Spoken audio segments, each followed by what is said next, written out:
Hi, everybody. I'm Mandy Rose, Director of UE Bristol's Digital Cultures Research Centre, and I'm really glad to welcome you here to the research seminar this evening. Thanks for taking the time, especially on what, at least in Bristol, is a really beautiful summer evening. So welcome, and welcome Ruth McElroy, who'll very shortly be giving her lecture for Netflix, Every Territory is Regional, How Digital Television Makes Geography Matter. So this is the first of 4 summer seminars to mark a reconfiguration within the Research Centre around 4 themes. These themes are creative economies, which is led by Professor John Dovey, restorative futures, which is led by Professor Teresa Dillon, evolving media, which I lead on, and screen business and screen cultures, the theme of today's seminar, led by Andrew Spicer. So we've got 4 events running this summer, fortnightly over the next couple of months. On June the 30th, do join us for an event on the creative economies theme. Jonathan Gross will be, his lecture will be called Growth of What? New Narratives for the Creative Economy. On the 14th of July, it's the restorative futures theme with a talk from the Mould Collective on the premises of future architectures. July 21st, the theme is evolving media, and Donna Hancock will be talking about transmedia storytelling through place, pervasive, ambient and situated. So if you're interested in joining us, I hope you will. For tickets, check the DCRC website or our Twitter feed at DCRC UK. So I'll hand over to Andrew now, who's going to chair this evening's event, but let me introduce Andrew first. Professor Andrew Spicer researches cultural and creative industries. His focus and expertise is in British cinema and television, the construction of masculinities, film noir, stars and stardom, and media production cultures, especially the role of the film producer. Andrew's led a number of research projects, most recently investigating the film and television industries in Bristol. He's currently working on a monograph, Sean Connery, Stardom and National Identity, that'll be published by Manchester University Press. So right now, I'll hand over to you, Andrew. I'm looking forward to this lecture so much. Lovely. Thanks so much, Mandy. Of course, I'm sure most of you, like me, would think that this meeting would be much nicer if we were in person. We could actually have welcomed Ruth to Bristol and have those informal exchanges around the presentation that makes these events additionally valuable. However, we all know why we're online, and the advantage is, I think, that there's a much larger, maybe more geographically dispersed audience than might otherwise have been the case. So, welcome to everybody. So it's been oversubscribed, but we are recording this event. So if you know people who would like to have been here or would like to listen to Ruth's talk, say I'll be circulating details about that recording and how to access it later in the week. So we, in launching the Screen Industries, Screen Cultures strand of Digital Cultures Research Centre, I thought we should focus on one shared element of our collective recent research, a concern for the relationship between screen industries and place. Steve Presence and I have written about Bristol's film and television industries, Amy Genders about freelance labour in Bristol and Cardiff. Charlotte Crofts has organised a series of events exploring Cary Grant's relationship to Bristol as Archie Leach, and was instrumental in Bristol's successful bid to become a City of Film in 2017. And Amy's organised a symposium on Channel 4's relocation to 3 sites, one of which is Bristol, which is on July the 7th. I put the details of that in the chat. So if you think about someone who could talk about the relationship between screen industries and place, who would be authoritative, perceptive, stimulating, you immediately think of Ruth. I've known Ruth for a number of years, and I deeply admire her work. A range of publications on this issue combines detailed empirical research with theoretical sophistication delivered, I think this is really important, in a crisp, uncluttered prose style. Ruth manages to combine the difficult feat of disinterested academic inquiry with direct engagement with the screen industries, particularly in Wales. So to introduce Ruth slightly more formally, she is Professor of Creative Industries and Co-Director of the Centre for Media and Culture in Small Nations at the University of South Wales. Her research focuses on screen cultures from the perspective of policy, production and representation. Recent publications include contemporary British television crime drama and, particularly relevant for tonight, I think, producing television drama local production in a global era. That was Palgrave 2019, which she co-authored with Caitriona Noonan. And most recently, Screen Work 2020 with Faye Hannah, which was the first detailed mapping of the screen sector in Cardiff Capital Region. Ruth is co-director of Clwstwr, one of the AHRC's 8 research and development clusters across the UK, with a focus on screen and news innovation. Ruth serves as Chair of Ffilm Cymru, the film development agency, and is an appointed member of the regulator Ofcoms Advisory Committee for Wales. As Mandy said, today Ruth's presentation is for Netflix, Every Territorial is Regional, How Digital Television Makes Geography Matter. Now, when you registered for this event, you will have seen the detailed abstract, and I won't delay things further by reading it. But in essence, Ruth will discuss the different ways in which geography shapes screen production, both from a strategic and policy perspectives, but also on the ground in terms of the workers who make those screen productions happen. She explores this apparent paradox that in an era increasingly dominated by supranational SVODs like Netflix, place matters even more. So Ruth will talk for about 40 minutes, leaving us, I think, around 45 minutes for a Q&A. And can I ask you to put questions in the Q&A box, not the chat function, so that I'll be able to see those after Ruth's talk. So, Ruth, welcome. Thank you so much, Andrew. I thought at one point in your introduction, when you were saying, you know, somebody who was eloquent and who could give us insights on this, that you were about to name somebody else. So thank you very much. That was very generous of you. And thank you also to the Research Centre for this invitation. Thanks everyone for turning out on an evening where the weather might draw you outside, and certainly for anyone who's watching in Wales, there's quite a significant kickoff about to happen. So I'm going to see if I can just share my screen, and hopefully that will work reasonably well. I'm sure all of us know by now the joy of trying to use the technology.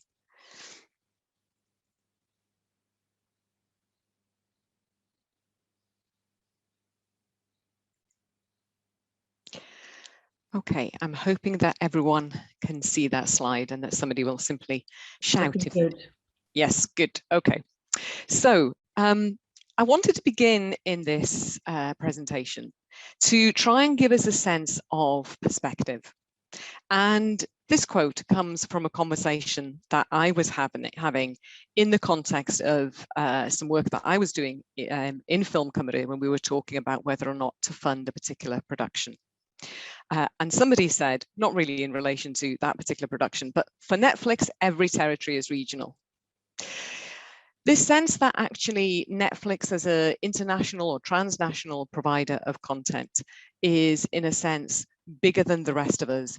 It has such tremendous scale that every territory is regional, is, I think, a useful way of trying to understand how the global giants like Netflix allow us to think differently about questions of scale, around questions of power, and of also enduring ways in which geography matters, but also matters differently.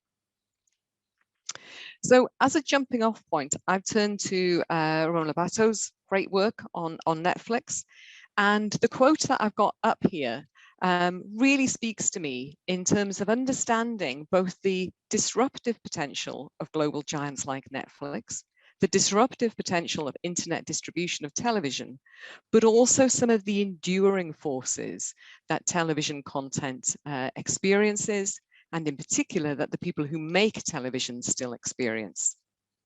So here, Lobato is arguing that internet distribution changes the fundamental logics through which television travels, introducing new mobilities and immobilities into the system, adding another layer to the existing palimpsest of broadcast cable and satellite disruption. It adds a new complexity, he argues, to the existing geography of distribution. And I find that that sort of palimpsest, that existing geography being made more complex, and in particular, these new mobilities and immobilities to be a really resonant concept and way of trying to navigate some of these issues. So what I want to do here is to try and explore the different ways in which geography matters to the distribution and production of television content, but is also a question of how geography is put to work. It's put to work by different actors, including policymakers, regulators, broadcasters, and commissioners. So the first sense in which we might think about geography, I suppose, is as representational place. So what we actually see on screen, but also that sense of being represented. So one of the things that I'm very conscious of, that we've had a lot of debates in the UK particularly, about who is represented on screen and who isn't, with regards to the four nations, but also enormously with the Me Too movement, Black Lives Matter, a sense that place is representational. It does the work, I suppose, of allowing everyone a voice, a place on screen. This, I think, is particularly important when we come to more text-based and genre-based studies of television content. More specific yet, I suppose, is to think of geography as location. Here we might think about the specific visual appeal of shooting. So which locations are shot and how. The rise, I suppose, of what has earlier been described as cinematic television, starting, I suppose, in the 1990s in TV3, that increasingly cinematographic approach to capturing a sense of place by capturing a particular location, almost to the point that it becomes a character in and of itself. And here I'm thinking particularly of examples such as Nordic Noir, that I think have a very distinct aesthetic, a very distinct cinematography that is often very much asking the viewer to pause, to enjoy, to sort of, enjoy the sort of flavor of a particular location. In another sense yet, I suppose, we might think of geography in terms of its cultural appeal. And Nordic Noir, again, is a useful example of this, but so are many other instances of how providers such as Netflix or BBC4 provide us with an opportunity to see other places and other cultures. Amanda Lotz talks about Netflix and other similar sort of portals as a kind of conglomerate niche. One of those niches might be for audiences and consumers who are particularly interested, for instance, in bilingual or subtitle content, foreign content that might never make it onto mainstream providers. So geography in this sense is very much about cultural taste. It's not only about an aesthetic, but it's about the sort of a deliberative kind of consumer who's seeking out content that is absolutely not mainstream. And while small, as an individual niche in any one territory, when conglomerated through the kind of global network of something like Netflix, it's a very significant market. And distributors, I think, have seen this opportunity, distributors like All3, for example, to take content out to territories that it would never otherwise have traveled to. A very different way of understanding how geography matters and is put to work is at a more strategic or regulatory structure. And here I'm thinking about the concept of regions and nations, and I'm going to talk a fair bit about that later, so I won't say too much now. Geography as public value is, for me, something that sort of sits around the edges of a lot of public discourse, particularly when policymakers and broadcasters are trying, in a sense, to legitimize their own particular position and what it is that public service broadcasting in particular offers that the likes of Netflix cannot. In particular, it's this idea of television from somewhere, not nowhere. So the idea that a geographic sort of anchor point of television production is part of a particular sense of public value of why it is good for us, why we need to have that diversity. It's interesting that I know you have the Channel 4 symposium coming up soon. The example here for me in my mind of geography as popular inclusivity is particularly obvious in the campaign that Channel 4 ran in the process of its relocation for all the UK.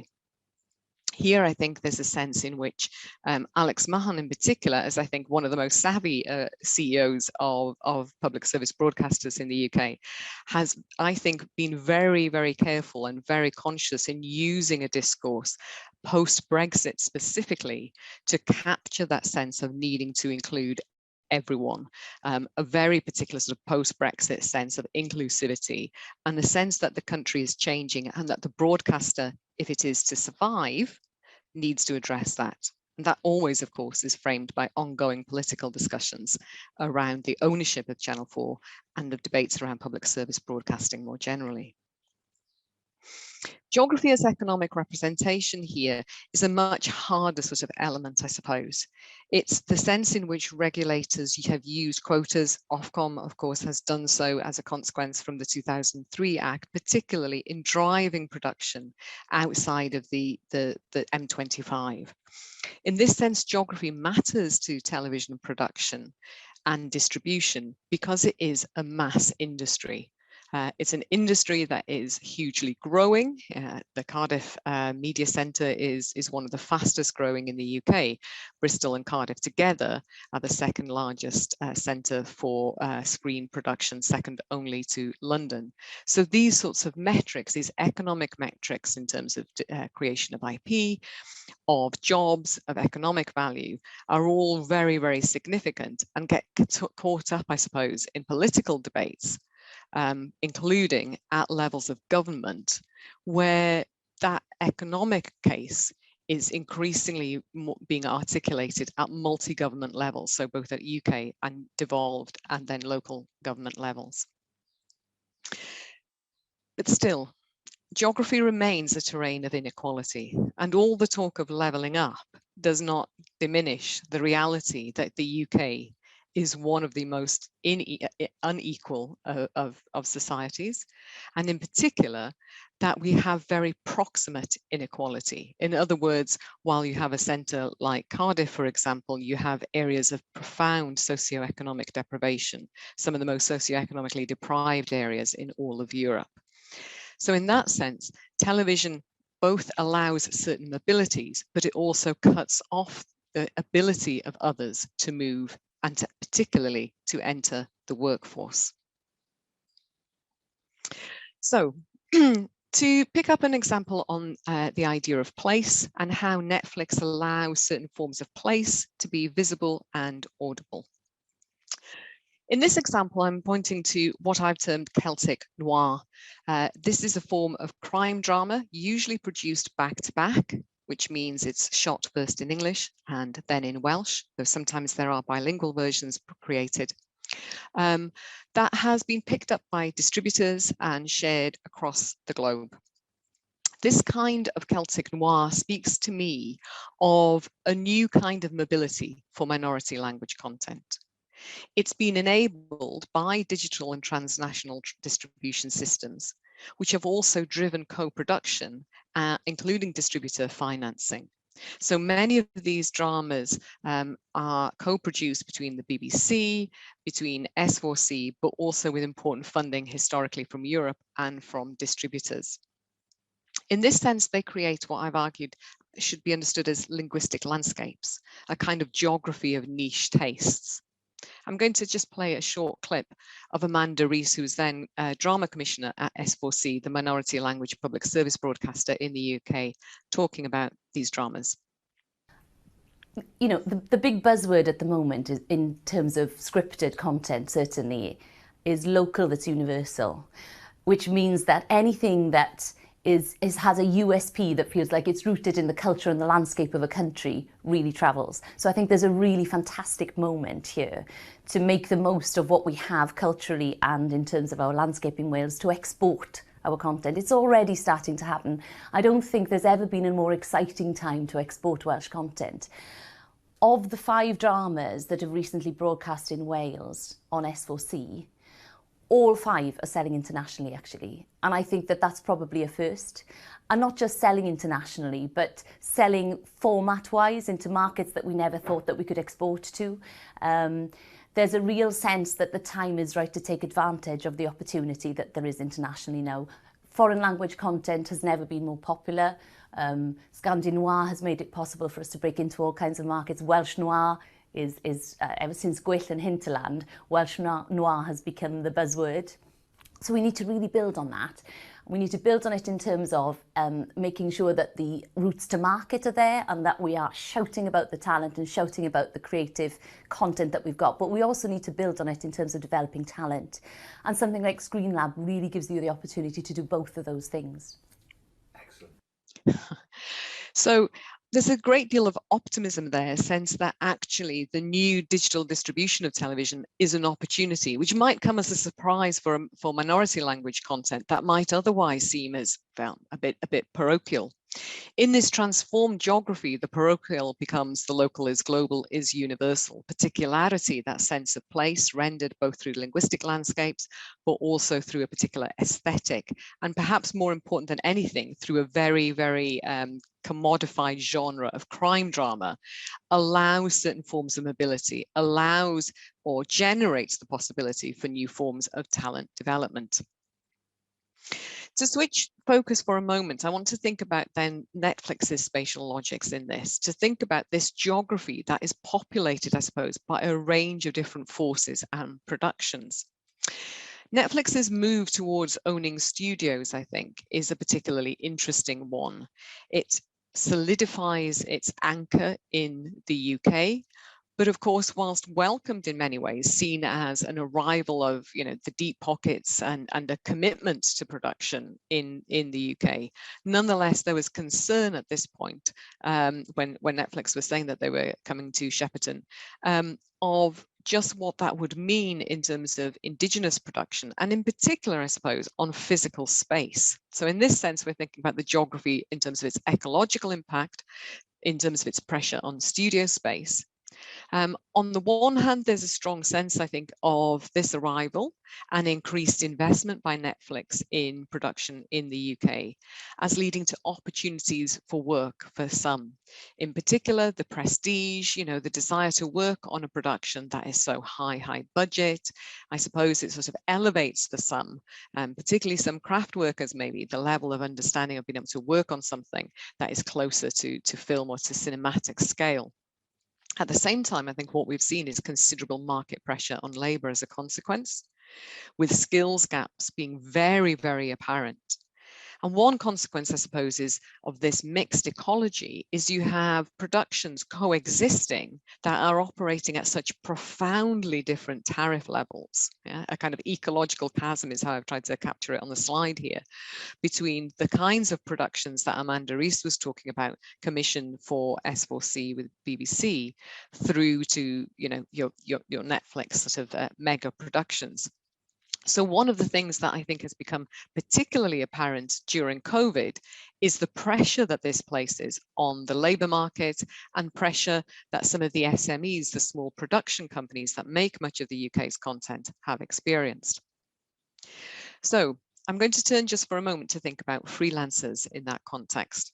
The work that Faye Hannah and I did mapping the screen industry, Screenwork 2020, was really stark, I suppose, in terms of our findings, not only that freelancers are screen's backbone, and I know that colleagues, Amy and others have done work on freelancers in Bristol as well, but also just to really capture some of the impact of the pandemic on those freelancers. So as you can see here, in the study that we did, we found that 41.5% of freelancers were a parent or a carer. 22% of all the organizations who we surveyed, of freelancers who we surveyed, had talked about having to cancel work due to caring responsibilities. Almost 60% of respondents reported working in more than one role in the sector during 2019. And the way in which Faye and I interpreted that is that demonstrates both their agility, their flexibility, but also the necessity that they are being driven to take on multiple roles because of the project-based ways of working. So we shouldn't simply see that as a sort of lifestyle choice, but as an economic necessity. Above all, what really struck us is the sort of neoliberalization of skill. The majority of the workforce, as well as micro entities, being responsible for their own training and career development. They're expected to invest in themselves, right? A sort of vacating, a hollowing out, I suppose, of training and provision, a hollowing out of an established sort of career structure. Now, this was also really striking in terms of leadership. And what I'm talking here is very much I'm focusing on SMEs, so independent production companies for the most part, and not any of the sort of ginormous, huge ones, largely. Excuse me a minute. So we found that only 5.5% of all training organizations offered training to senior level professionals. Frighteningly, only 0.6 of all training was focused on senior level coaching or sponsorship. Just over 1% aimed at senior business leaders' skills. And shockingly to us, because we expected a finding like this, but not at this scale, 86% of independent screen industry organizations in the region reported recruiting for sectoral roles through word of mouth.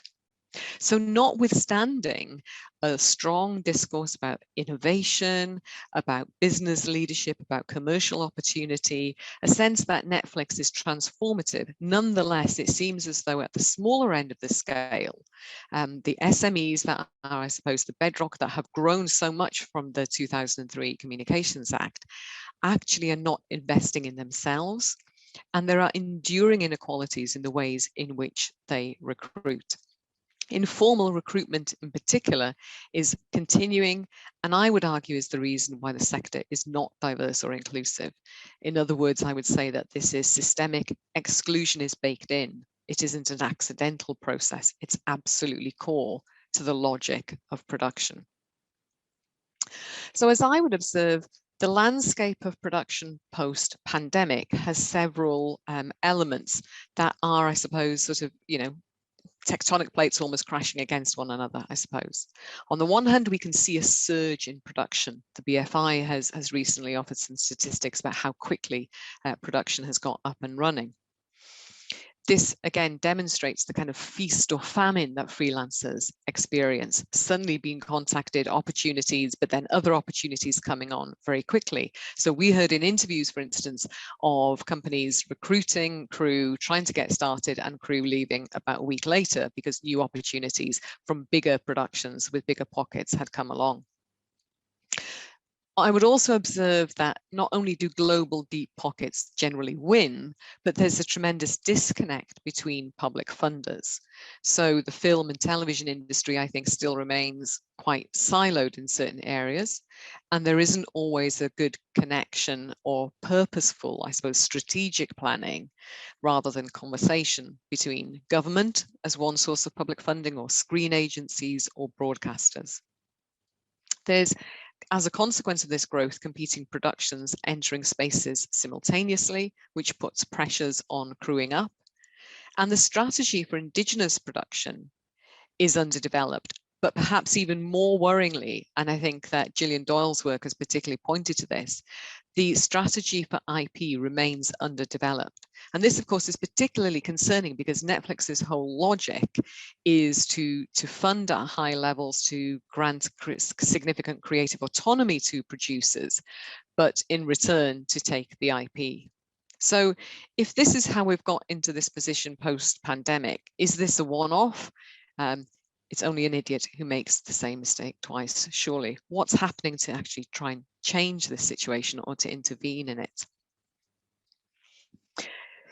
As you can see here, the BFI has recently pointed to some of the aspects of the third recovery, and it's quite surprising in one sense. I think it's quite heartening. It's quite striking, certainly for policymakers who are interested in economic recovery, just how strong the signs of recovery for film and high-end TV production have been, as you can see on the slide there.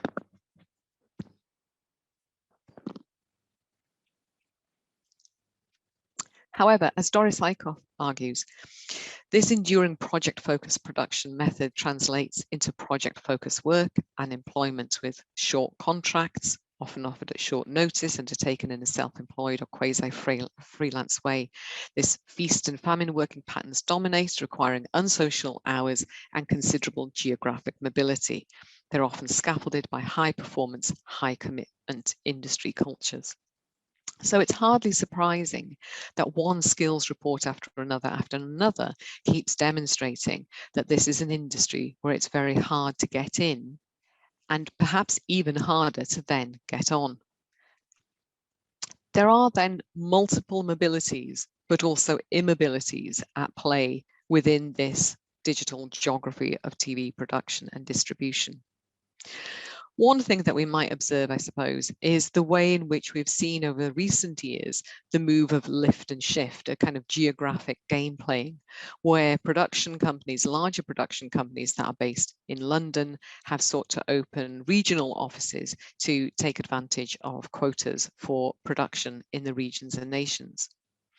At the same time, we've seen a growing domestic production for global markets. And the example I've got here, His Dark Materials, which is made by Bad Wolf at Wolf Studios in Cardiff Bay, is, I think, a fantastic example of a domestic independent production company working very deliberately, very strategically to produce for a global market specifically.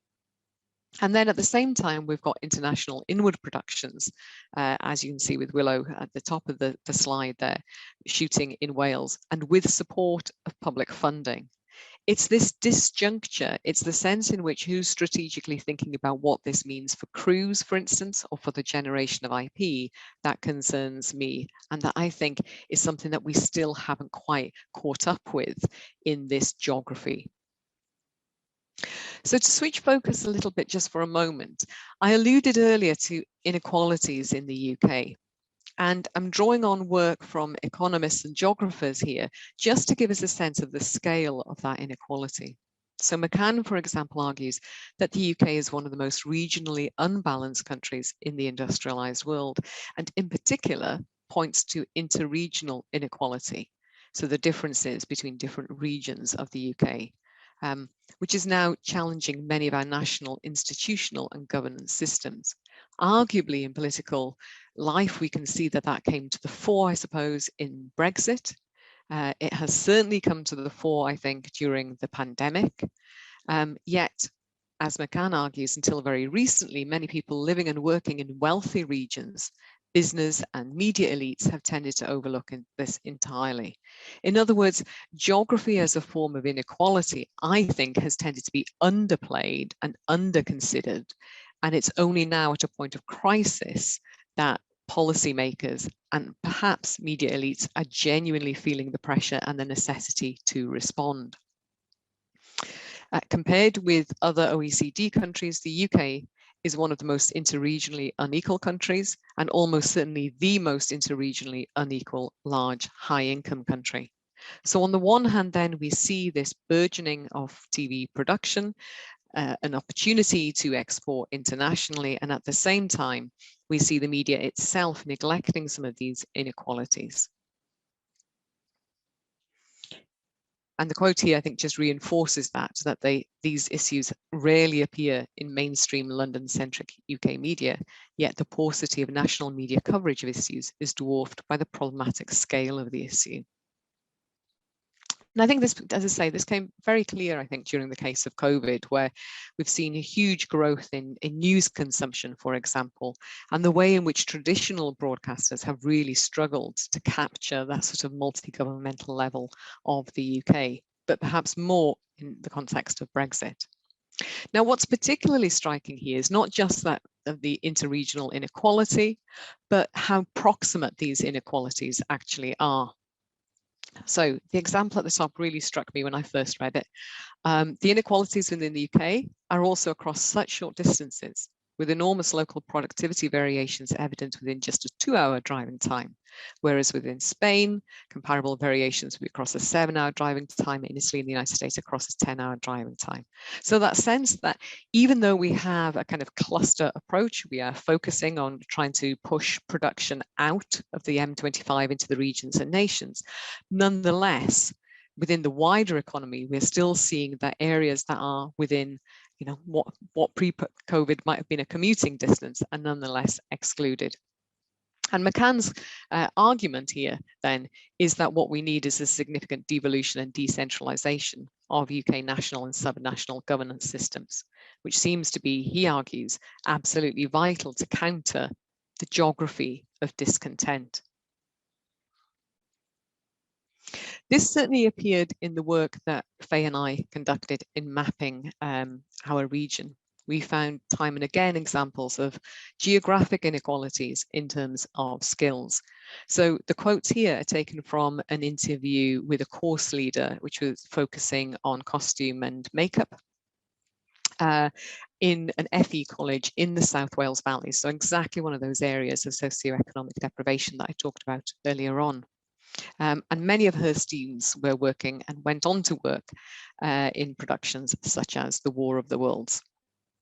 And what she said was, that's the one thing I would like to change, is for industry to come to us and say, we are prepared to offer you this for your students. Would they benefit from it? This is one of the things that I was so passionate about working in the Rhondda, that working in television is accessible to everybody.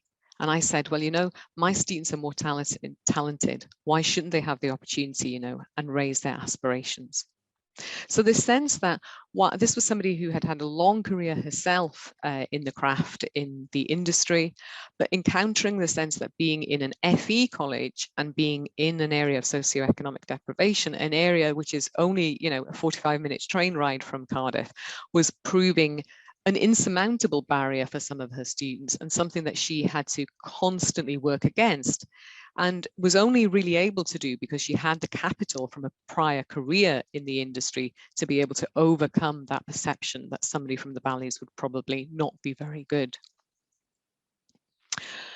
So I want to change tack at this point and to think about nations and regions, which I promised to do at the start, and to consider it, I suppose, as a kind of regulatory remedy to some of the sort of geography of discontent, or perhaps more to claims that the UK was overly centralised.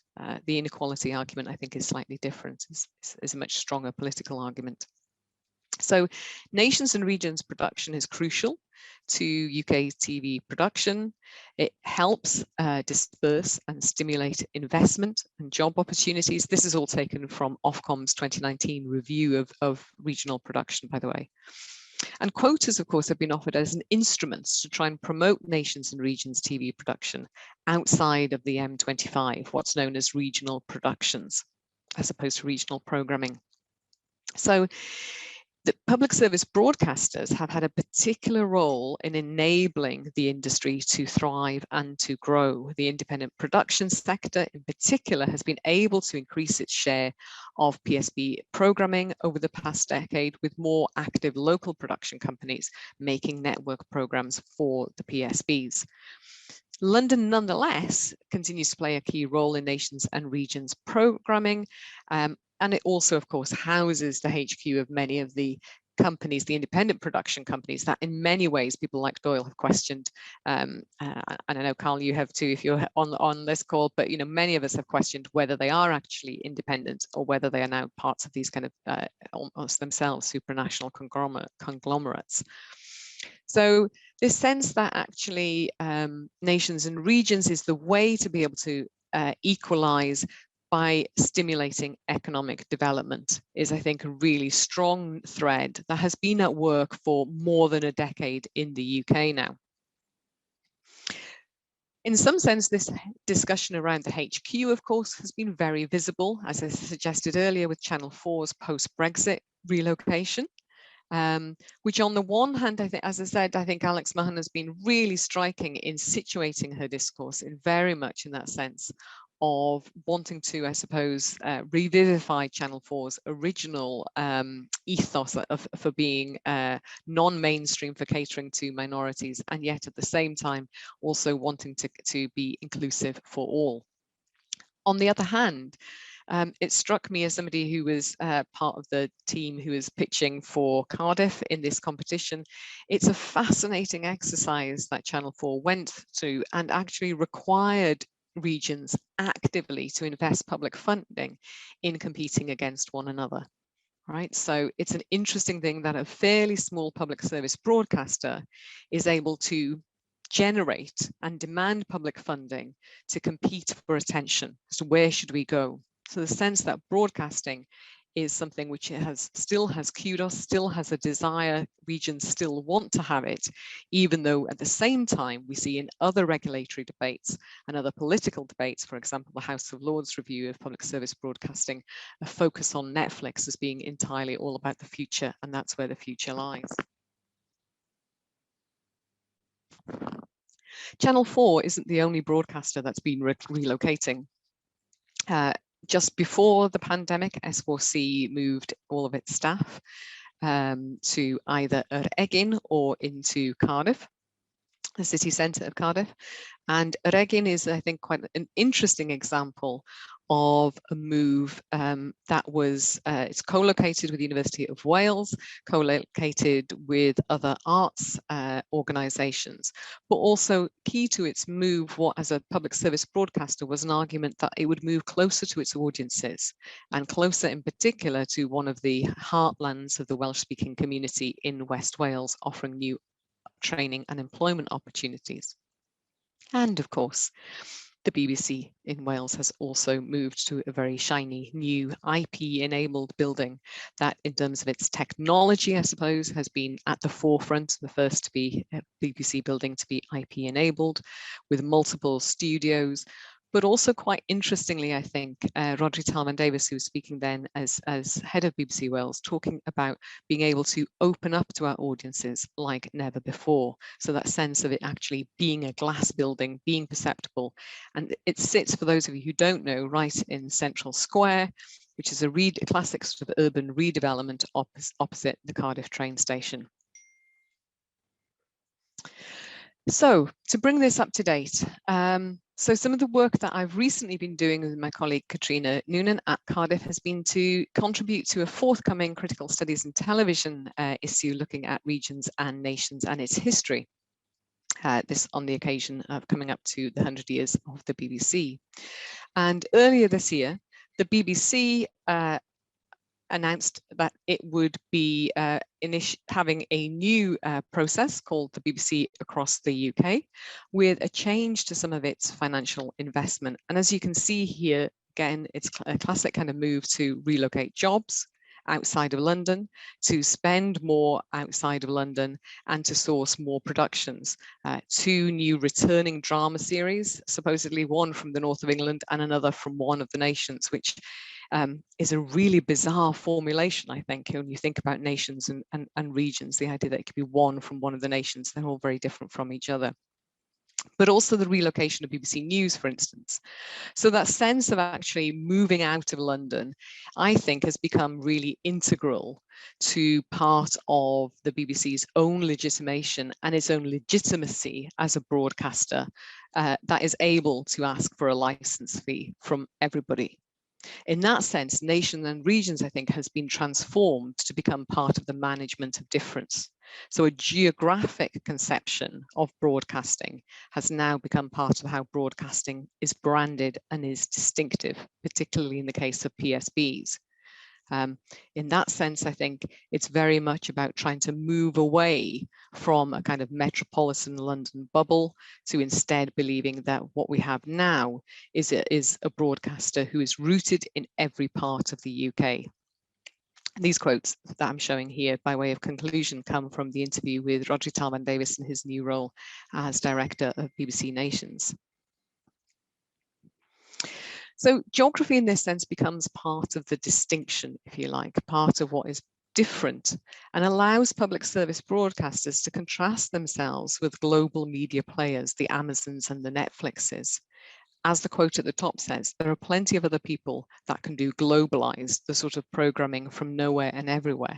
What the BBC can uniquely do is demonstrate that it is utterly rooted in one country or 4 nations, however you want to describe it. I think that slightly awkward formulation, 1 country, 4 nations, however you want to describe it, is actually quite a sort of fair description of the UK and of the difficulty, arguably, that many of us now face in understanding or articulating what the UK is in a sort of post-devolutionary, post-Brexit and post-pandemic environment. I'm very conscious here of the growth, for instance, of independence movements in Scotland and to a lesser extent in Wales. So the second quote here talks very much about how the emergence of Netflix and Amazon is, he argues, the same perceived peril that we used to have for Welsh culture, or that sense of Welshness may now be at play in a British sense. So in other words, there's a kind of sense in which the arrival of Netflix and Amazon might be a threat to British culture, to British content, something which actually many in the Welsh-speaking community, for instance, have always felt with the British Broadcasting Corporation. The scale of production, of course, currently still matters, is part of the rhetoric that the BBC and other public service broadcasters can still use and is still vital to its public value. We produce 20,000 hours of network TV and radio every year. Netflix produces maybe 200 hours set in Britain. That scale is important, but I think what's also very, very clear is the legitimacy, as I say, the necessity of understanding why you can take the license fee from every home. So in that sense, geography becomes part of the strategy. So talking about this increased investment, what Talvin Davis argued was that the significance isn't actually the spend, the economic driver that so many politicians might focus on, or those in the industry desperate to be able to get up and running and to get careers. The spend, he says, is lovely and the jobs are terrific and the economic underpinning and the skills story, they're all fabulous, but ultimately it's what we deliver to audiences that matter. And in a UK that is changing in the blink of an eye, it has to be right that network news, that network television, that network radio, that they all have to demonstrate that they're rooted across the UK. So what we might expect here is that more indies might start to set up outside of London, for example, lift and shift, which the regulator Ofcom has recognised is a problem, and certainly many in the industry have felt has been a problem, is unlikely to stop in anything. There's more money to chase, so there's more relocation, more mobility is likely to happen as a consequence of these regulatory strategies, if you like. But it's also interesting about how that then operates on the ground and promised transformations in commissioning. So commissioners, I would argue, still are the most under-researched and disproportionately powerful of cultural labours in screen production. Very few of them, but massively important decision makers. And what Talvin Davis was arguing about this new strategy within the BBC was that what he hoped it would deliver would be proper devolution of power. In other words, he was saying that previously people have talked about network commissioners flying into Wales, basing themselves in Wales, and instead wanting to transform the commissioning structure, the commissioning process, to some place where instead you're bringing money together to make bigger pieces that are going to cut through the limitless choices that audiences have. I think what's really striking here is a shift from spend and hours to scale and significance. And I realize that that's actually quite niche in many ways, but for regulators, this is quite significant, I think, because it really does signal a change from linear TV to TV that can't be quantified in the same way, but actually can only be legitimized because it's something that the audience wants to watch. So the final sense, I suppose, in which I think it's interesting to consider this new move from the BBC is to consider iPlayer, and in particular to consider the geography of personalized distribution. So traditional routes, of course, of content to market are slowly reducing. And a massive challenge, I think, is prominence. The question of how in an environment of abundant contents you actually find the content that you don't even know exists. to that extent, I think the geography of iPlayer is still hugely, hugely underdeveloped. As the second quote demonstrates here, there's a sense in which we still are not personalizing content, but in the process of doing so, we seem to fall into binaries. On the one hand, thinking that we want content to be personalized to ourselves, to our location, and on the other hand, being deeply concerned about that for the lack of accidentals, the lack of understanding, the lack of collisions, if you like, between people who might be watching different personalized players.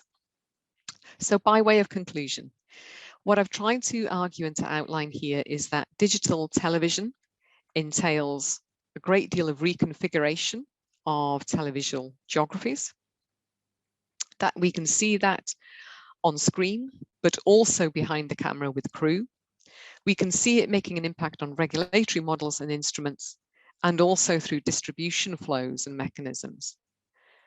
And I suppose what we're at the point of really is needing policymakers and business leaders as well within the industry, but particularly policymakers at different governmental levels and across territories, need to address these mobilities and immobilities to preserve the planet, to preserve jobs, and to preserve and to innovate in domestic production and distribution. Thank you.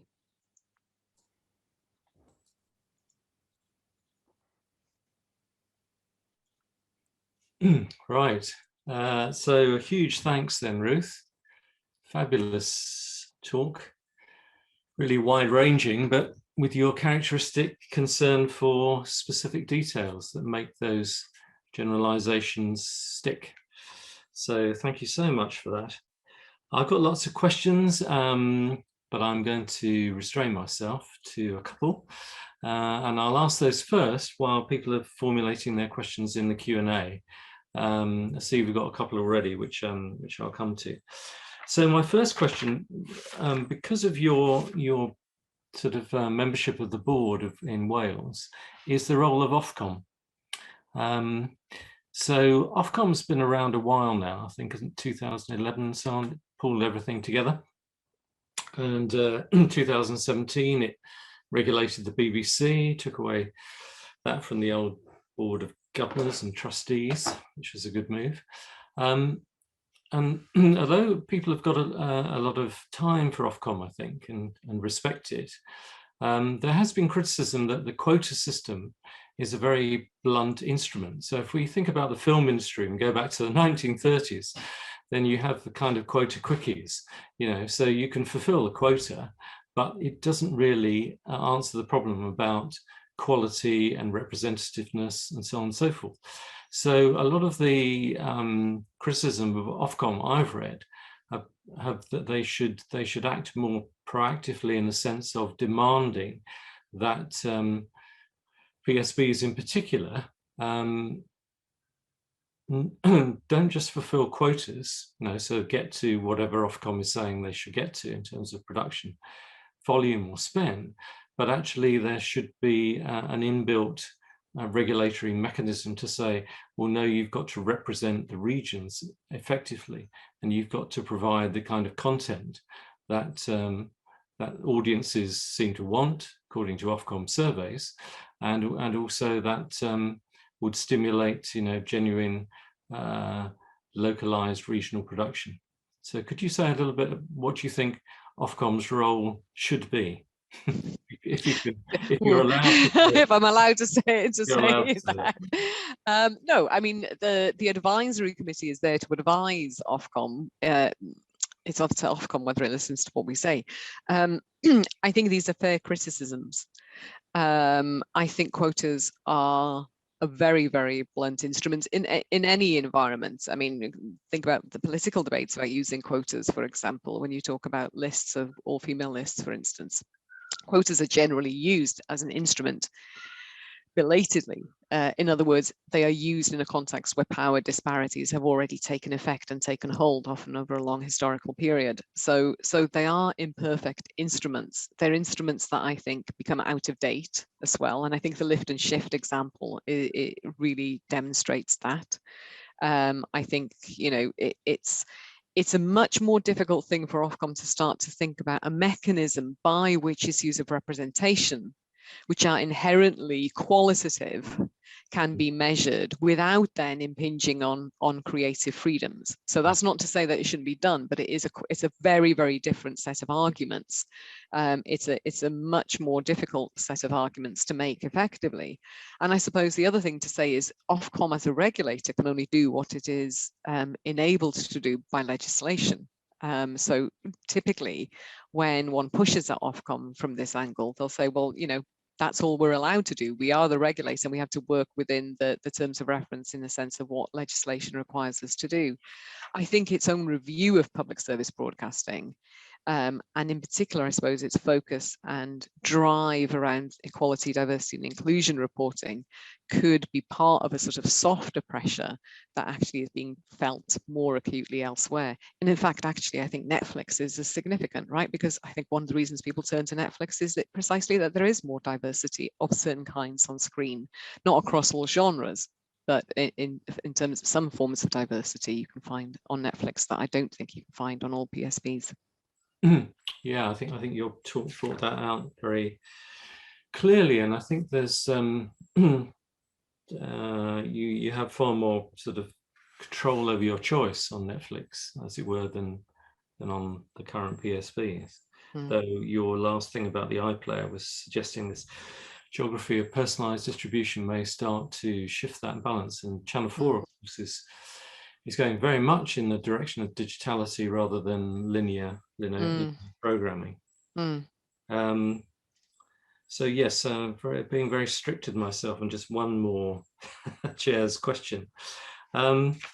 It's really to think about, I suppose, the broadest picture, and that is that it seems to me that the PSBs are being clobbered from two directions. On the one hand, they're being told you must represent the nation, you must represent diversity. That's your job, and certainly for the BBC, that's why you've got a license fee, and that legitimizes it, as you say. On the other hand, they're consistently being undermined by the government. I think you brought out very well the sort of strange process that Channel 4 went through, which of course, on one level, you know, took them out of London, and that's a good thing, probably. But this competition that you referred to was really cutthroat.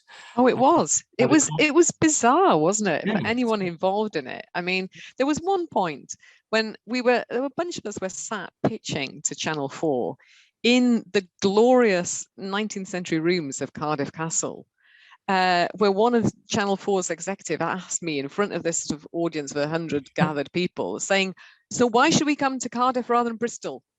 And you know, this sense, I mean, to me, this sense of regions being pitted against one another is really quite a terrible position that I think we have got to. And really, as you can imagine, I you know, did push back in response.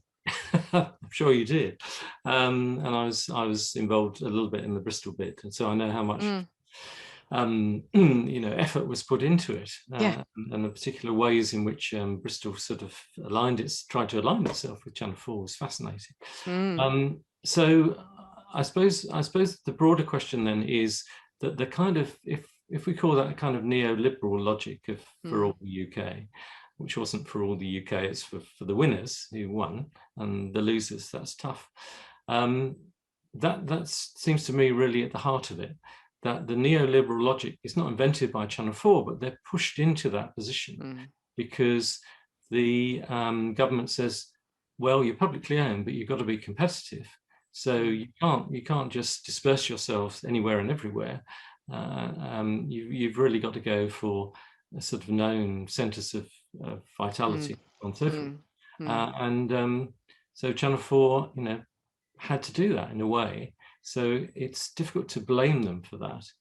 But I'm just wondering if you feel that there's any way in which the PSBs could resist that logic a bit more than they do, or whether you feel that I'm being a little bit unkind to Channel 4 and that, okay, they've relocated, but those the way their publishing commissioning model means they're not so tied to a particular place. You know, where the BBC announce themselves, you know, as you say in Cardiff, you know, Yeah. Yeah. Do you I mean, think there's a more flexible model emerging, possibly? I think there could be, but I think that you're absolutely right to point to just how hostile an environment there is in the UK, but also in other parts of Europe towards public service broadcasting, right? And we can see, you know, for example, in many parts of Europe where the license fee has come under attack, and other financial models, for instance.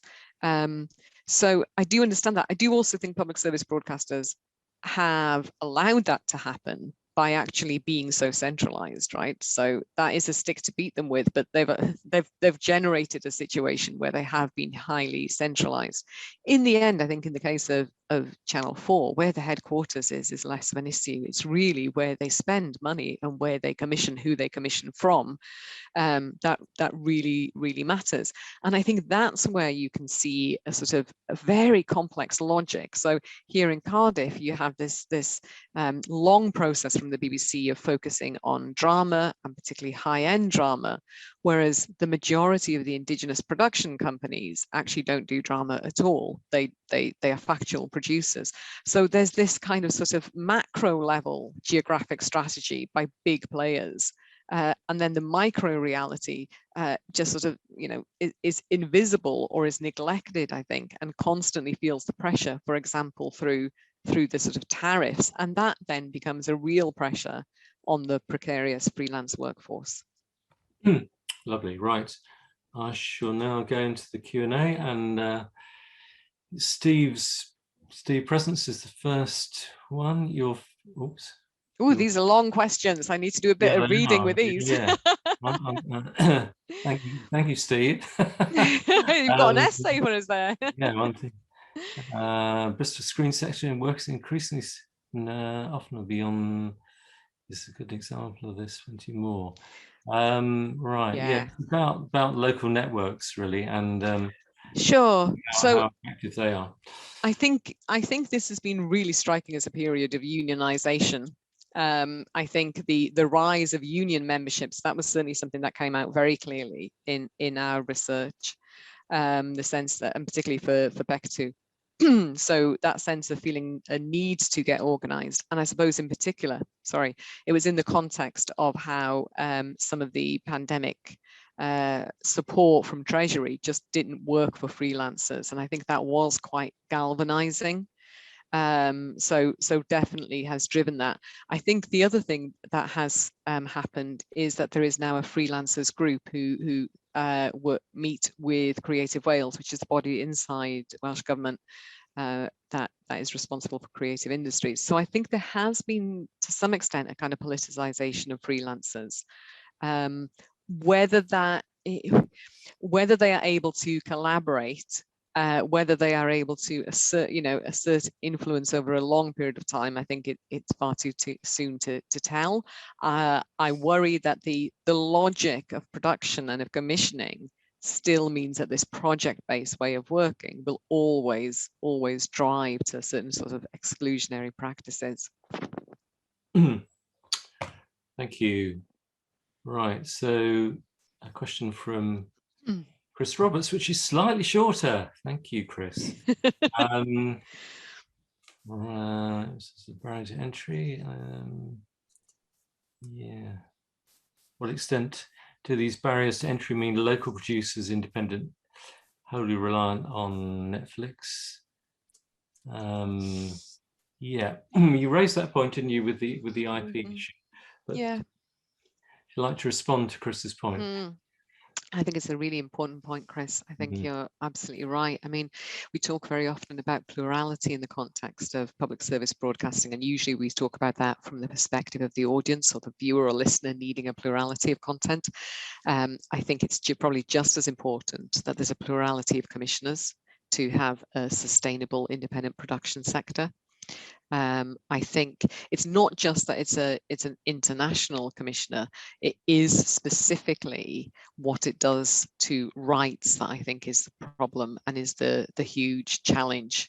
So I can totally understand how independent producers, and particularly because we're talking here overwhelmingly about drama, maybe some sort of higher end docs, but overwhelmingly drama. The reality, I think, of the drama production companies is very often they're driven by a creative vision, right? So there's suddenly the ability to realize those ambitions is a tremendous allure. It's exciting. It allows new opportunities, you know, and certainly within the work we've done in Clwstwr is we've seen the impact of that. And you know what it allows production companies to do by way of scaling up, but without retention of IP rights, that's where the longer term revenue stream has come from. So I do think it is a risky strategy for the medium to long term. Yes. Thank you. So a nice little short one from Alex. Thanks you for your production presentations, we all do, but the consequences of the recent decision to sort of axe BBC 4. So what do you think effect that will have on the kind of diversity, I suppose, of the BBC? Because it's all kind of niche. It would be a kind of niche geography, wouldn't it? That's being lost there, I think. That you referred to. Well, BBC 4 was so hugely important, wasn't it, in sort of really spearheading that introduction of foreign language content. And of course it did that largely because it didn't have the money to make its own content. I mean, it's a classic instance, I think, of creativity emerging from constraint. I think it's sad to see it go. Sadder still would be if the impulse to actually diversify content and to bring in content that is genuinely different, that is genuinely speaking another language, if that were to disappear as well, I think that's much more concerning. I think the exploitation of historic materials, of back catalogue, is something that, you know, we can see that with BritBox, can't we? And, you know, some of that sort of older material. I think that is something, if anything, I think it goes to show what the problem of regulation is in the UK, that it has been very, very slow to catch up with digital realities, right, and distribution. You know, Kangaroo was being mooted many, many years ago as an alternative to BritBox, in a sense, a precursor. And yet the obsession in UK discourse around sort of a market and competitive environment for PSBs meant that actually Kangaroo couldn't go ahead. Whereas actually looking back now, that seems like a really bizarre decision, a decision to yield to some of these sort of giants.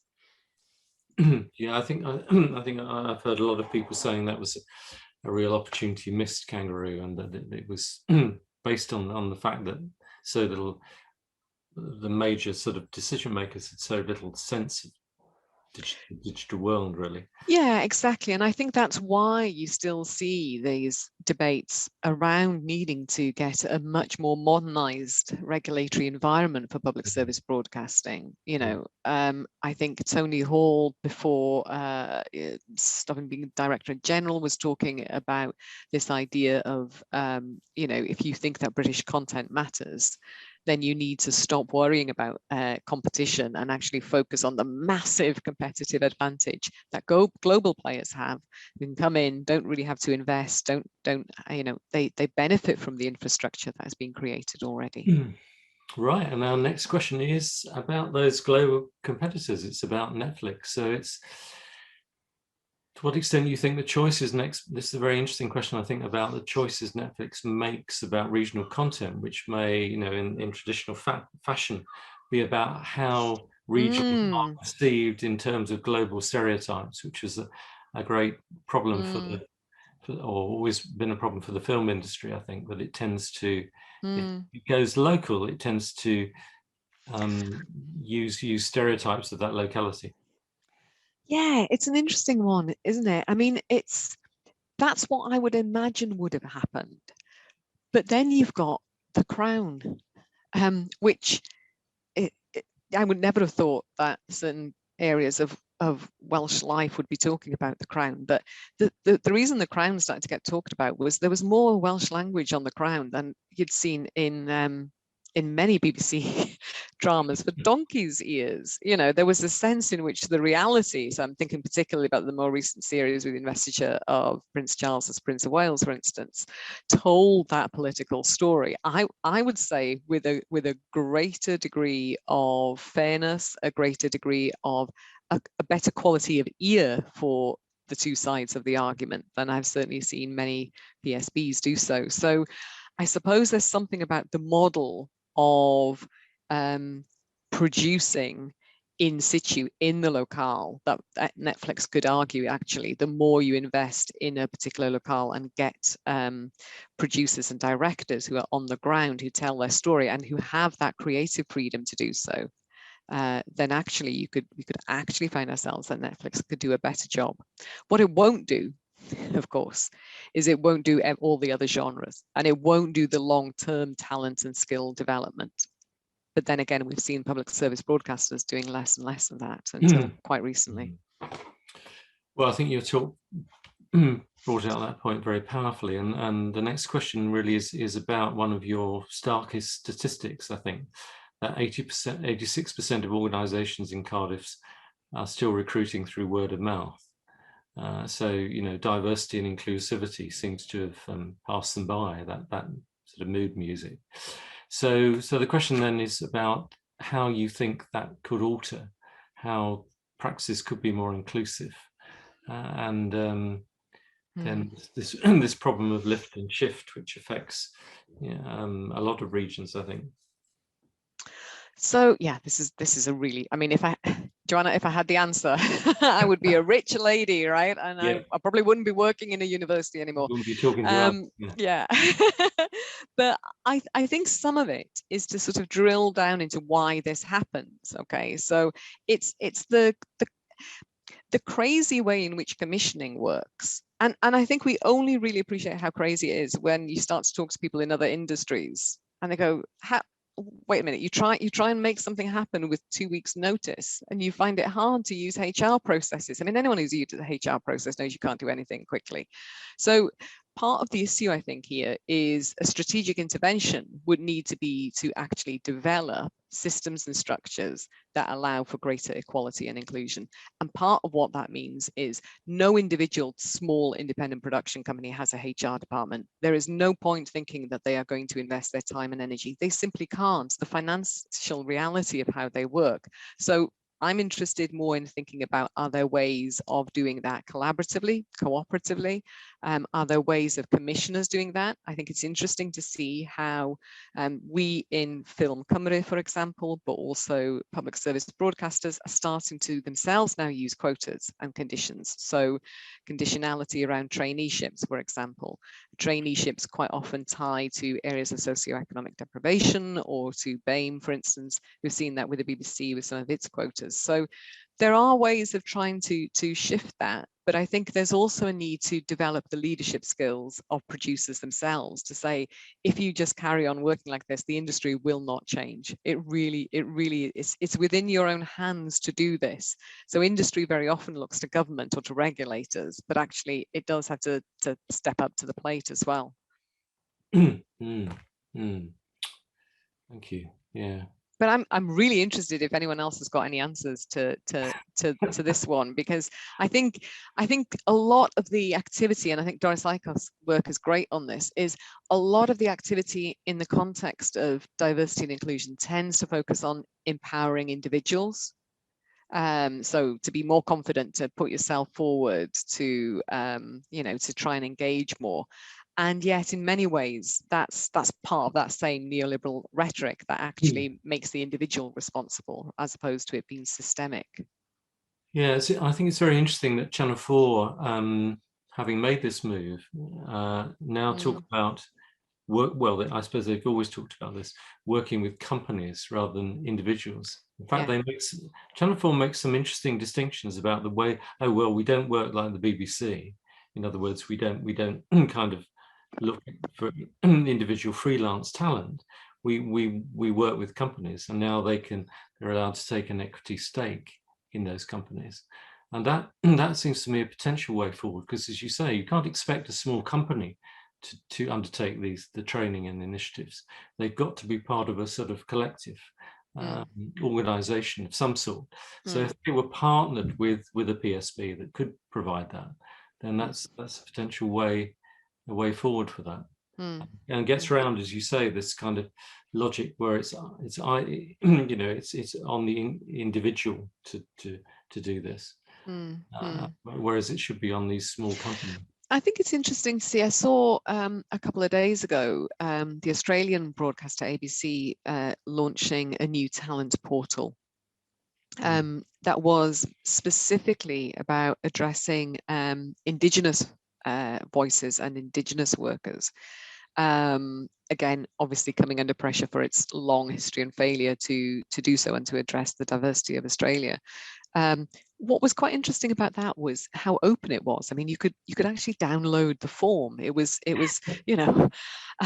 whereas actually trying to find, I mean, and that's one of the things, of course, with Netflix, finding the person who makes the decision is incredibly difficult to do so until they come knocking and wanting to use your facilities, which is usually the point at which you can have a conversation. Yeah. Right. A question from Charlotte, which I think is very interesting and very, very kind of southwestern, if I can put it that way. So there's been a lot of talk, hasn't there, about the Western powerhouse, or and Channel 4 talked quite openly. You say Alex Mann is very savvy, and she talked about, well, if we're in Bristol, we're also in Cardiff, because hardly any distance. So do you feel this is more than political posturing, that there are genuine signs of the two cities which have long been quite hostile, quite rival? Casualty was only one. Was a casualty indeed, yeah. But historically they and then one's in Wales, to put it in a banal way, and one's in an English part of an English region. So do you see signs where the two are going to cooperate and produce this larger entity? Well, that's interesting you should ask that, because that's very much a live question in my mind at the moment with work that I'm doing with the Western Gateway. And as you say, it is a difficult one, because this is where you see different political territories, right? So we're talking about cross-border. So I've had an image in my mind very much of the bridge, and hoping that we don't end up with a body cut in half. I think there's a sense in which we have to think about not being simply rivals, but actually, could we be a magnet to pull greater resource into the wider region? So instead of shouting and arguing over the spoils of one HQ, should we not be looking at a much greater international level and saying this is a region to come and work in? And in that sense, I think there's probably more benefit to think about how we are different from each other rather than replicating each other. But are there ways of genuinely being able to pool some of those resources? And it's very hard to do that, isn't it? Because you've got the politics of governmental politics, I suppose. You've got the politics of broadcasters and production companies. You've also got that in terms of the LEPs, for instance, but you've also got it with the universities, right? I mean, who are we as academics to talk about collaborating? Because we as individuals do it, but trying to get universities to work together can be really hard, really hard. So I think we do need to do that, because for Netflix, the difference between Cardiff and Bristol is not where the issue lies, right? So, if we are going to be able to have something more sustainable, I think we need to be a bit more ambitious. Right. So you don't see a great drama, prime drama, with somebody rushing over from Bristol to Cardiff and back again, No. A kind of northwestern. Well, it's Cardiff and Bristol, isn't it? But what about Gloucester? What are the chances of a working class kid growing up in Gloucester to get into the industry? What's the chance of a working class kid in Swansea getting into the industry? So we keep reproducing these centres, these micro centres that are themselves quite exclusionary, even as we talk about being excluded or competitive with each other. So I think there has to be a much more fundamental change that the apparatus of media needs to be democratized. And film and television is only one of the ways in which you might do that, and not necessarily the most likely source of media change in that regard. No, absolutely not. Yeah, and the pressure it places on the PSBs. Yeah. Right. So some questions left, which I'll try to get in. We've got about 9 minutes left. So question from lost it now. Phil Drake. Phil, thank you for coming. Okay, let me see. Screen keeps scrolling down. It does. Mine keeps jumping, so I get one sentence. About the Scottish Broadcasting Commission, which has been active for a long time, and Phil's asking about: do you see improvements emerging from the recent relocations, or will those VOD platforms limit regional stories? We've talked about these enormous inequalities between regions. Yeah. I think the story will be quite mixed. I think it was very striking in the interview that we did with Rodri Talvan about doing fewer productions at greater scale and greater significance. Because on the one hand, you can totally see the logic of that, and you can particularly see the logic in drama, and it can create jobs because drama does as a genre, but it actually means that there's less diversity, right? There's only one story, the story of that particular production.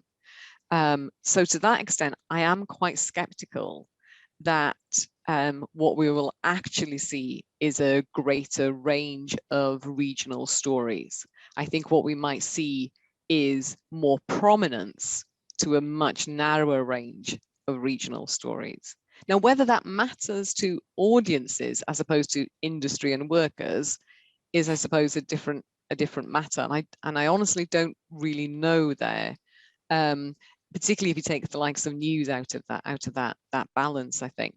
But I think it will matter in some of the genres that don't tend to get attention. Arts broadcasting, for example. I think something like Amy's work would speak to that very directly, I think. And the issue of accessing content, I think, is more important than anything else. So that issue of the windows is hugely important, I think. I think that getting content made visible, how you get devices all to make content visible is hugely challenging still, and is still one part of the problem. I think that it's remarkable how underdeveloped we are in thinking about how content gets out to viewers. Thank you. So next question from Nina Jones, who clearly knows you. And this is a question about the BBC's shift to network approaches and away from these opt-out, more localized programs. So the question is really whether you think the iPlayer space is going to offset that, or whether the BBC should be doing more to represent local, regional, national. I think there would be a danger if iPlayer became, I suppose, in how, if we think what lessons you might learn from BBC Three about how online was seen as a sort of answer, a cost-cutting measure, and a new generation would only ever go there. So what I would worry about is if iPlayer became almost a kind of, we'll meet the quota by making some content that you've got to be quite a detective to find somewhere on iPlayer. I think that would be very alarming. At the same time, I think that something like the drama Keeping Faith in Bore Mercher is quite an interesting example of how audiences actually did seek out content, because it wasn't commissioned, I believe, by Network, and in a way demonstrates that audiences do have an appetite for content. They will search it out if they've got the ability to do so. I think the issue here really goes also not just to regional production, though, Nina. I think it's also about regional programming. So it's about, this reconfiguration that Talman Davies is talking about producing for Network is all well and good, but that doesn't really change anything, or hopefully wouldn't change anything for regional programming. So is there still programming made specifically for the regions and nations? In other words, it isn't simply that everything must now be a huge network hit, because certain genres are never going to achieve that. Certain forms of content are never going to achieve that. That's not where their public value lies. And that's where I think you see this slippage again. You know, we're not the Netflixes, but we want to compete with the Netflixes, not constantly, but sometimes. And I think this middle ground is potentially quite problematic. Yeah. Thank you. So a question from Mark Cosgrove, who you probably know, the curator at Watershed, who's had a tough year. Hello, Mark. Yeah. What are your thoughts on issues, local journalism, press reporting, and access to films in the local place-based communities? Is this something can be legislated for in the way that PSB companies moved out of London? Really interesting. I mean, this has been, you know, on the one hand, obviously we've seen the huge, you know, coming back for production, but actually the importance of cinemas, of art centres as venues, you know, that I worry about the future of those spaces. And I think we maybe also, as a consequence of the pandemic, need to reconceive of the value of those spaces, the public value, the sense in which they are perhaps community assets. And I think we've heard this at different points in terms of the crisis in local journalism as well, of thinking and reconceiving of local newspapers as a community asset, because what that means is that there are certain forms of financial support that might then be available to them.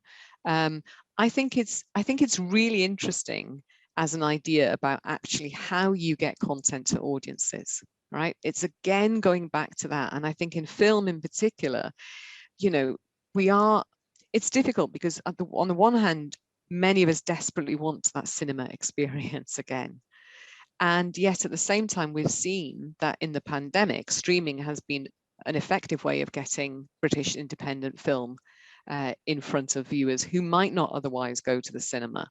So it's a really, really disruptive moment, I think, where we desperately need to think about what measures, what instruments we could use to really democratize content, and not just for people to see what's made in their own place, but in other parts of the UK and in other parts of the world. This is not what I desperately don't want this to sound like, is a kind of parochialism. It really isn't that.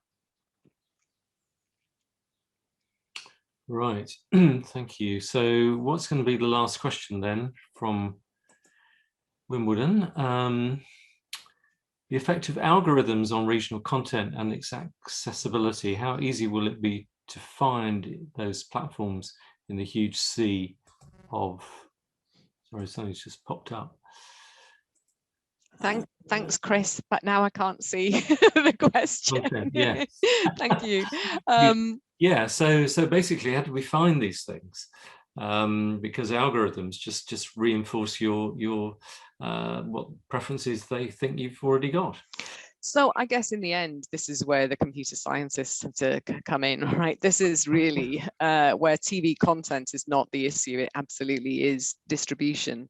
It's strange, isn't it? Because of course, whenever we switch on to Netflix, it looks like an abundant catalogue, but it doesn't take very long to know that you've seen it all before as well. So part of me thinks that there's maybe still a maturing to happen with some of these portals. But I think it also sits not only with the portals, but also with the producers of devices. And there, I think there might be a space for regulation, right? So where we're seeing with different TV sets as to which, when you buy a new TV set, which apps naturally come up, which ones do you have to go hunting for? So actually, I think we need probably more research that thinks creatively about instruments to democratize devices, not distribution of content alone. Right, we're going to have to close there, Ruth. Great, good. And, well, I would like to carry on, but I know it's a lot of stress on you. No, it's great. It's just incredibly warm. Right. It's up to me then to ordinarily I'd ask for applause and so on, but that's not possible. So I'm going to have to thank you, as it were, on my own. But obviously, you can see all the comments in the Q&A and on the chat. are very, very enthusiastic about your talk. So I'm sure I'm representing everybody's feelings when I say thank you so much for a really wide-ranging, really penetrating analysis of the current state of broadcasting and relationship between place and the screen industries. So you were our first choice, and thank you so much for agreeing to launch this strand of the research centre. A wonderful launch. So thank you again. And ordinarily, of course, I would then say, right, Ruth, we're going out for a meal and we'd have some wine and a chat. So we can't do that, but we will try and find some way of showing our thanks in a kind of demonstrable way. Thank you, Andrew. It's been a pleasure, and I've just checked in and seen that Wales is ahead, Phil. So I'm delighted. Yeah. Your cup runneth over. Yeah. Okay, so just by way of conclusion, so thank you everyone for coming, and thank you all for submitting questions. Really, really interesting questions that produced a lot more debate that we wouldn't otherwise have had. So thank you all. So great. Thank you again, Ruth. Thank you, everyone. And let's go and watch Wales or whatever our team is. Thank you then. Bye-bye, everyone.